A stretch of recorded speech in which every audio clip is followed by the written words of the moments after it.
Hi friends, ಪೃಥ್ವಿ ಜಾಬ್ಸ್ಗೆ ಸ್ವಾಗತ. Friends, ಒಂದು ಹೊಸ ಉದ್ಯೋಗ ಮಾಹಿತಿ ಬಂದಿದೆ. ಕರ್ನಾಟಕ ಸರ್ಕಾರದ ಜಿಲ್ಲಾ ಗೃಹ ರಕ್ಷಕ ದಳ ನೇಮಕಾತಿ ನಡೀತಾ ಇದೆ. ಅಂದರೆ ಹೋಮ್ ಗಾರ್ಡ್ಸ್ ಹುದ್ದೆಗಳನ್ನು ಅರ್ಜಿಗಾರಿದ್ದಾರೆ. ಇಲ್ಲಿ 10ನೇ ತರಗತಿ ಪಾಸಾದರೂ ಈ ಹುದ್ದೆಗೆ ಅರ್ಜಿಯನ್ನು ಸಲ್ಲಿಸಬಹುದು. ಪುರುಷ ಮತ್ತು ಮಹಿಳೆಯರು ಕೂಡ ಇವಾಗ ಅರ್ಜಿ ಸಲ್ಲಿಕೆ ಆರಂಭವಾಗಿದೆ. ಪರೀಕ್ಷೆ ಇಲ್ಲದರಿಂದ ನೇರ ನೇಮಕಾತಿ ಆಗಿರುತ್ತದೆ. ನಿಮಗೆ ಈ ವಿಡಿಯೋದಲ್ಲಿ ಎಷ್ಟು ಹುದ್ದೆ ಖಾಲಿವೆ ಮತ್ತು ಯಾರು ಅಪ್ಲೈ ಮಾಡಬೇಕು, ಎಜುಕೇಷನ್ ಏನಾಗಬೇಕು, ಶಾಲೆ ಯಾವ ರೀತಿ ಇರುತ್ತೆ, ಅಪ್ಲೈ ಮಾಡಿ ಹೇಗೆ, ಎಲ್ಲಿ ಅಂತ ನಿಮಗೆಲ್ಲವನ್ನು ಸಂಪೂರ್ಣ ಹೇಳ್ತೀನಿ. ವಿಡಿಯೋನ ಸ್ಕಿಪ್ ಮಾಡದೆ ಕೊನೆತನಕ ನೋಡಿ. ಹಾಗೆ ಮಾಹಿತಿ ಇಷ್ಟ ಆದರೆ ಒಂದು ಲೈಕ್ ಮಾಡಿ ಮತ್ತು ಶೇರ್ ಮಾಡಿ, ನಿಮ್ಮ ಅನಿಸಿಕೆಯನ್ನು ಕಮೆಂಟ್ ಮಾಡಿ. ಹಾಗೆ ಹೊಸಬರು ಯಾರು ನಮ್ಮ ಚಾನಲ್ ನೋಡ್ತಾ ಇದ್ದಾರೋ ನಮ್ಮ ಚಾನಲ್ನ ಸಬ್ಸ್ಕ್ರೈಬ್ ಮಾಡ್ಕೊಳ್ಳಿ. ಹಾಗೆ ಪಕ್ಕದಲ್ಲಿರ್ತಕ್ಕಂಥ ಬೆಲ್ ಐಕಾನ್ ಆನ್ ಮಾಡಿಕೊಂಡ್ರೆ ನಾವು ಅಪ್ಲೋಡ್ ಮಾಡೋ ಪ್ರತಿಯೊಂದು ವಿಡಿಯೋ ನಿಮಗೆ ನೋಟಿಫಿಕೇಶನ್ ಆಗಿ ಬರ್ತವೆ. ಹಾಗೂ CSCPK ಜಾಬ್ ಬಗ್ಗೆ ಸರ್ಕಾರೇತರ ಮಾಹಿತಿ ಕೂಡ ದೊರೆತಿದೆ. ಓಕೆ ಫ್ರೆಂಡ್ಸ್, ನೇರವಾಗಿ ವಿಷಯಕ್ಕೆ ಹೋಗೋಣ. ನೋಡಿ ಫ್ರೆಂಡ್ಸ್, ಇದು ಕರ್ನಾಟಕ ಸರ್ಕಾರದ ಜಿಲ್ಲಾ ಸಮಾದೇಶರ ಕಾರ್ಯಾಲಯ ಗೃಹ ರಕ್ಷಕ ದಳ ಉತ್ತರ ಕನ್ನಡ ಜಿಲ್ಲೆ ಕಾರವಾರ ಇಲ್ಲಿರ್ತಕ್ಕಂಥ ಹೋಮ್ ಗಾರ್ಡ್ ನೇಮಕಾತಿಗಳಾಗಿವೆ. ಇಲ್ಲಿ ಪ್ರಕಟವಾದ ದಿನಾಂಕ 20/2/2024 ಆಗಿರುತ್ತದೆ. ಇವರಿಗೆ ನೀವು ಅರ್ಜಿ ಕಳಿಸಬೇಕಾಗಿದ್ದು ಇವರಿಗೆ ಇರುತ್ತದೆ. ಸಹಾಯಕ ನಿರ್ದೇಶಕರು ವಾರ್ತಾ ಮತ್ತು ಪ್ರಸಾರ ಇಲಾಖೆ ಕಾರವಾರ ಅಂತ ಕೊಟ್ಟಿದ್ದಾರೆ. ಮಾನ್ಯರೇ, ವಿಷಯ ಬಂದ್ಬಿಟ್ಟು ಗೃಹ ರಕ್ಷಕ ನೇಮಕಾತಿ ಬಗ್ಗೆ ಪತ್ರಿಕಾ ಪ್ರಕಟಣೆ ನೀಡುವ ಕುರಿತು ಕೊಟ್ಟಿದ್ದಾರೆ. ಮೇಲ್ಕಂಡ ವಿಷಯಕ್ಕೆ ಸಂಬಂಧಿಸಿದಂತೆ ಗೃಹ ರಕ್ಷಕ ನೇಮಕಾತಿ ಕುರಿತು ವಿವರವಾದ ಪತ್ರಿಕಾ ಪ್ರಕಟಣೆಯನ್ನು ಈ ಪತ್ರದೊಂದಿಗೆ ಲಗತ್ತಿಸಿ ಕಳಿಸಿದ್ದು, ಈ ಮೂಲಕ ಪತ್ರಿಕಾ ಪ್ರಕಟಣೆ ನೀಡಲಾಗಿದೆ. ವಿಷಯವನ್ನು ಎಲ್ಲ ದಿನಪತ್ರಿಕೆ, ಟಿವಿ ಮಾಧ್ಯಮಗಳಲ್ಲಿ ಸುದ್ದಿ ಬಿತ್ತರಿಸಲು ಕೋಲಾಗಿದೆ ಕೊಟ್ಟಿದ್ದಾರೆ. ಇದು ಪ್ರಕಟಣೆಯಿಂದ ಸರ್ಕಾರದಿಂದ ಬಂದಂಥ ಒಂದು ಇನ್ಫಾರ್ಮೇಷನ್ ಆಗಿದೆ. ಇಲ್ಲಿ ನೀವು ನೋಡಬೇಕಾದ ಮಾಹಿತಿ ಇದೆ. ಹೆಸರು ಬಂದು ಉತ್ತರ ಕನ್ನಡ ಜಿಲ್ಲಾ ಗೃಹ ರಕ್ಷಕ ನೇಮಕಾತಿ ಆಗಿದೆ. ಹುದ್ದೆಗಳ ಸಂಖ್ಯೆ ಬಂದು 202 ಖಾಲಿ ಹುದ್ದೆಗಳಿವೆ. ಉದ್ಯೋಗ ಸ್ಥಳ ಕರ್ನಾಟಕದಲ್ಲಿರ್ತಕ್ಕಂಥ ಉತ್ತರ ಕನ್ನಡ ಜಿಲ್ಲೆಯಾಗಿರುತ್ತದೆ. ಉತ್ತರ ಕನ್ನಡ ಜಿಲ್ಲೆಯ ಜಿಲ್ಲಾ ಗೃಹ ರಕ್ಷಕ ದಳದ ನೇಮಕಾತಿ ಆಗಿದೆ. ಸ್ಯಾಲರಿ ಬಂದ್ಬಿಟ್ಟು ಅದೇ ರೀತಿ ಕೊಟ್ಟಿದ್ದಾರೆ. ಈ ಹುದ್ದೆಗೆ ಅರ್ಹತೆ ಬಂದು 10ನೇ ತರಗತಿ ಪಾಸಾದರೂ ಅರ್ಜಿಯನ್ನು ಸಲ್ಲಿಸಬಹುದು, ಪುರುಷ ಮತ್ತು ಮಹಿಳೆಯರು ಕೂಡ. ಇನ್ನು ವಯೋಮಿತಿ ಬಂದು ಉತ್ತರ ಕನ್ನಡ ಜಿಲ್ಲಾ ಗೃಹ ರಕ್ಷಕ ದಳ ನಿಯಮಗಳ ಪ್ರಕಾರ ಕನಿಷ್ಠ 19ರಿಂದ 50 ವರ್ಷ ಒಳಗಿದ್ದವರು ಈ ಹುದ್ದೆಗೆ ಅರ್ಜಿಯನ್ನು ಸಲ್ಲಿಸಬಹುದು. ಅದೇ ರೀತಿಯಲ್ಲಿ ವಯೋಮಿತಿ ಸಲ್ಲಿಕೆ ಕೂಡ ಕೊಟ್ಟಿರ್ತಾರೆ.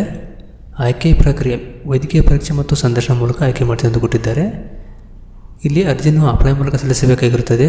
ಅರ್ಜಿದಾರರು ಅರ್ಜಿ ನಮೂನೆಯನ್ನು ಸಂಬಂಧಿಸಿದ ಸ್ವಯಂ ದೃಢೀಕೃತ ದಾಖಲಾತಿಗಳೊಂದಿಗೆ ಜಿಲ್ಲಾಧಿಕಾರಿ ಕಚೇರಿ, ಗೃಹ ರಕ್ಷಕ ದಳ, ಸರ್ವೋದಯ ನಗರ, ದಿವಾಕರ್ ವಾಣಿಜ್ಯ ಕಾಲೇಜು ಎದುರು, ಕೋಡಿಬಾಗಿ, ಕಾರವಾರ ಇವರಿಗೆ ಫೆಬ್ರವರಿ 28, 2024 ಮೊದಲು ಅರ್ಜಿಯನ್ನು ಸಲ್ಲಿಸಬೇಕಾಗಿರುತ್ತದೆ. ಇನ್ನು ಕೇವಲ 5 ದಿವಸ ಮಾತ್ರ ಅವಕಾಶವಿದೆ.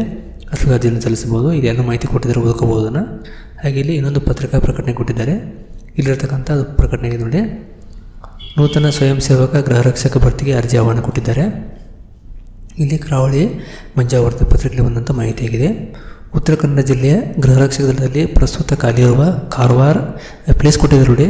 ಕಾರವಾರ, ಚಂಡಿಯಾ, ಮಲ್ಲಾಪುರ, ಅಂಕೋಲಾ, ಕುಮಟಾ, ಹೊನ್ನಾವರ, ಭಟ್ಕಳ, ಸಿದ್ದಾಪುರ, ಸಿರಸಿ, ಯಲ್ಲಾಪುರ, ಹಳೆಯಾಳ, ದಾಂಡೇಲಿ, ಜೋಯಿಡಾ ಘಟಕದಲ್ಲಿ ಖಾಲಿ ಇರುವ 202 ಸ್ವಯಂ ಸೇವಕ ಗೃಹ ರಕ್ಷಕಿ ಭರ್ತಿಗಾಗಿ ಅರ್ಜಿ ಆಹ್ವಾನ ಕೊಟ್ಟಿದ್ದಾರೆ.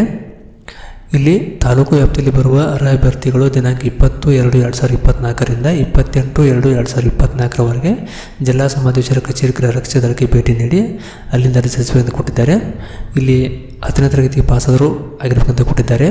10ನೇ ತರಗತಿ ಮಾರ್ಕ್ಸ್ ಕಾರ್ಡ್ ಬೇಕು, ಆಧಾರ್ ಕಾರ್ಡ್ ಪ್ರತಿ ಬೇಕು, ಹಾಗೂ ಉಚಿತ ಅರ್ಜಿಯನ್ನು ಪಡೆದುಕೊಳ್ಳಬಹುದು ಕೊಟ್ಟಿದ್ದಾರೆ. 1 ವರ್ಷದ ಉಚಿತ ಅರ್ಜಿಯನ್ನು ಪಡೆದುಕೊಳ್ಳಬಹುದು ಅಲ್ಲಿ ಆಫೀಸ್ಗೆ ಹೋಗಿ. ಆಮೇಲೆ ಅರ್ಜಿ ಭರ್ತಿ ಮಾಡಿದ ಅರ್ಜಿ ತಾಂತ್ರಿಕತ ಅಧಿಕಾರಿಗಳಿಂದ ದೃಢೀಕರಿಸಲ್ಪಟ್ಟ ಆಧಾರ್ ಕಾರ್ಡು ಪ್ರತಿ ಮತ್ತು SLC ಮಾರ್ಕ್ಸ್ ಕಾರ್ಡು, ಅಂಕಪಟ್ಟಿ ನಕಲು ಪ್ರತಿ, ತಾಲೂಕು ವೈದ್ಯಾಧಿಕಾರಿಗಳಿಂದ ಪಡೆದ ದೈಹಿಕ ಸದೃಢತೆ ಪ್ರಮಾಣ ಪತ್ರ ಇವೆಲ್ಲ ಬೇಕಂತ ಕೊಟ್ಟಿದ್ದಾರೆ. ಅರ್ಜಿ ಸಲ್ಲಿಸುವ ಕೊನೆಯ ದಿನಾಂಕ 28/2/2024 ಸಂಜೆ 5 ಗಂಟೆಯೊಳಗೆ ಅರ್ಜಿಯನ್ನು ಸಲ್ಲಿಸಬೇಕಾಗುತ್ತೆ.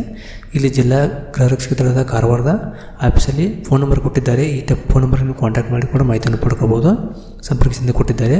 ಕೌಶಲ್ಯ ತರಬೇತಿ, ಕಂಪ್ಯೂಟರು ಜ್ಞಾನ, ಹೆವಿ ಡ್ರೈವಿಂಗ್ ಲೈಸೆನ್ಸು, ಅಡುಗೆಯವರು, ಭಟ್ರು, ಮೆಕ್ಯಾನಿಕ್ಕು, ಪೇಂಟರು ಮತ್ತು ಪ್ಲಂಬರು, NCC ಹಾಗೂ ರಾಜ್ಯ ಮತ್ತು ರಾಷ್ಟ್ರಮಟ್ಟದ ಕ್ರೀಡಾಕೂಟದಲ್ಲಿ ಭಾಗವಹಿಸಲು ಮೊದಲ ಆದ್ಯತೆ ಅಂತ ಕೊಟ್ಟಿದ್ದಾರೆ. 10ನೇ ತರಗತಿ ಪಾಸಾಗಿರಬೇಕು. ವಯೋಮಿತಿ ಬಂದುಬಿಟ್ಟು 19ರಿಂದ 50 ವರ್ಷ ಒಳಗಿರಬೇಕು. ಹೈಟ್ ಬಂದುಬಿಟ್ಟು ಕನಿಷ್ಠ 66 ಸೆಂಟಿಮೀಟರ್ ಇರಬೇಕು ಪುರುಷರಿಗೆ, ಮಹಿಳೆಯರಿಗೆ 150 ಸೆಂಟಿಮೀಟರ್ ಇರಬೇಕು. ಇನ್ನು ಗೃಹ ರಕ್ಷಕ ದಳದ ಸ್ವಯಂ ಸೇವಕ ಸಂಸ್ಥೆಯಾಗಿದ್ದು ಇದು ಕಾಯಂ ನೌಕರಲ್ಲ ಅಂತ ಕೊಟ್ಟಿದ್ದಾರೆ. ಮತ್ತು ಯಾವುದೇ ರೀತಿಯ ಮಾಸಿಕ ಸಂಬಳ, ವಿಶೇಷ ಭತ್ಯೆಗಳು ಸಂಸ್ಥೆ ನೀಡುವುದಿಲ್ಲ. ಸರ್ಕಾರ ನಿಗದಿಪಡಿಸಿರುವ ಗೌರವಧನವನ್ನು ಕರ್ತವ್ಯ ನಿರ್ವಹಿಸುವವರಿಗೆ ಅವಧಿಗೆ ಮಾತ್ರ ಪಾವತಿಸೆಂದು ಕೊಟ್ಟಿದ್ದಾರೆ ಎಂದು ಗೃಹ ರಕ್ಷಕ ದಳ ಜಿಲ್ಲಾ ಸಮಾದೇಶ ಡಾಕ್ಟರ್ ಸಂಜು ಟಿ ನಾಯ್ಕ್ ಅವರು ತಿಳಿಸಿದರಂತೆ ಇಲ್ಲಿ ಮಾಹಿತಿ ಕೊಟ್ಟಿದ್ದಾರೆ. ಇದೊಂದು ಗೃಹ ರಕ್ಷಕ ದಳದ ಅಂದರೆ ಹೋಮ್ ಗಾರ್ಡ್ಸ್ ನೇಮಕಾತಿ ಆಗಿದೆ. ಆಫೀಸರ್ಗಳಂತ ನೋಟಿಫಿಕೇಶನ್ ಆಗಿದೆ ಮತ್ತು ಇನ್ಫಾರ್ಮೇಷನ್ ಕೂಡ ಕೊಟ್ಟಿದ್ದಾರೆ. ಇದು ಕಾರವಾರ ಜಿಲ್ಲೆಯಲ್ಲಿರ್ತಕ್ಕಂಥ ಒಂದು ಹೋಮ್ ಗಾರ್ಡ್ ನೇಮಕ ಆಗಿದೆ. ಇಂಟ್ರೆಸ್ಟ್ ಇದ್ದವರು ಆಗಲೇ ತೋರಿಸಿದಂಥ ಪ್ಲೇಸಿಗೆ ಯಾರ್ಯಾರು ವರ್ಕ್ ಮಾಡಬೇಕಂತ ಇಂಟ್ರೆಸ್ಟ್ ಇದ್ದವರು ನೀವು ನೇರವಾಗಿ ಆಫೀಸಿಗೆ ಹೋಗಿ ಅಲ್ಲಿ ಗೃಹರಕ್ಷಕದ ಆಫೀಸಿಗೆ ಹೋಗಿ ಅರ್ಜಿಯನ್ನು ಸಲ್ಲಿಸಿ ನೇರವಾಗಿ ನೇಮಕಾತಿಯಾಗಿ ನೀವು ಕೆಲಸಕ್ಕೆ ಹೋಗುವಂಥ ಒಂದು ಸಣ್ಣ ಮಾಹಿತಿ ಹೇಳಿದ್ದೇನೆ. ನೋಡಿ ಫ್ರೆಂಡ್ಸ್, ನಮಗೆ ಈ ಮಾಹಿತಿ ಇಷ್ಟ ಆಗಿದೆ ಅನ್ಕೋತೀನಿ. ದಯವಿಟ್ಟು ಇಷ್ಟ ಆದರೆ ಒಂದು ಲೈಕ್ ಮಾಡಿ ಮತ್ತು ಶೇರ್ ಮಾಡಿ, ನಿಮ್ಮ ಅನಿಸಿಕೆಯನ್ನು ಕಮೆಂಟ್ ಮಾಡಿ. ಫ್ರೆಂಡ್ಸ್, ಇದೇ ರೀತಿ ಹೊಸ ವಿಡಿಯೋಗೆ ನಮ್ಮ ಚಾನಲ್ ಸಬ್ಸ್ಕ್ರೈಬ್ ಮಾಡಿಕೊಳ್ಳಿ. ಹಾಗೆ ಫ್ರೆಂಡ್ಸ್, ಮುಂದಿನ ವಿಡಿಯೋದಲ್ಲಿ ಮತ್ತೆ ಭೇಟಿ ಆಗೋಣ. ನಮಸ್ಕಾರ. Thanks for watching. Jai Hind, Jai Karnataka.